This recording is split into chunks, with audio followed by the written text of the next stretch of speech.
អូនអាយុ30ឆ្នាំហើយមានម៉ែកូនមួយសួរថាមានអ្នកយកអត់អូនចំពោះបងមកតែបងចំពោះអូនមួយម៉ែឬក៏អូនមានកូនគេអត់ប្រកាសទេបើសិនជាបរទេសឬក៏បងប្អូនខ្មែរដែលជននៅក្រៅក៏ដោយគាត់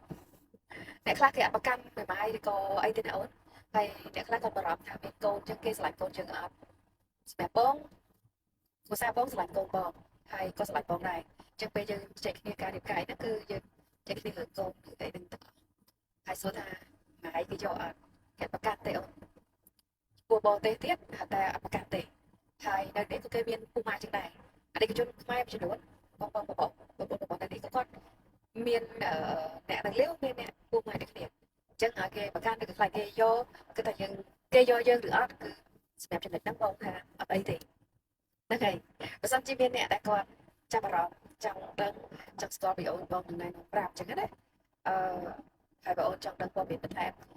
អំពីរបៀបស្វែងរកដៃគូដែលមានសុវត្ថិភាពហើយអត់ជួបនឹងជនឆបោកអត់ជួបនឹង scam ដឹងពីរបៀបរៀបចំផែនការអនាគតរបស់អូនអាចទៅការតតងរបស់បានដូចបងបានជម្រាបជូនបងប្អូនចឹងថាតើតើព័ត៌មានសួរតិចតួចបងមិនយកសេវាទៅលុយទេហើយបើគ្រាន់តែផុសវីដេអូអូនឲ្យអ្នកដទៃឃើញគេចង់បានអូនក៏បងអត់បញ្ហាដែរឲ្យតែបងមានពេលបងផុសវីដេអូបងប្អូនយើងបន្តចិត្តទៅវីដេអូមុនវីដេអូមួយនេះបងប្អូនផងគាត់សួររសាគាត់ចង់ជួបបងស្រីអ្នកដែលគាត់ខមមិនចឹងណាចឹងទៅល្អម្ចាស់ដែរតាពេលដែលពួកគាត់ឃើញគាត់ដឹងថាយើងនៅស្ខ្មែរចង់ស្វែងរកដៃគូចឹងណាចឹងអត់អីបើសិនមានអ្នកចង់បានមានអ្នកដែលចង់ជួបអូនបងនឹងប្រាប់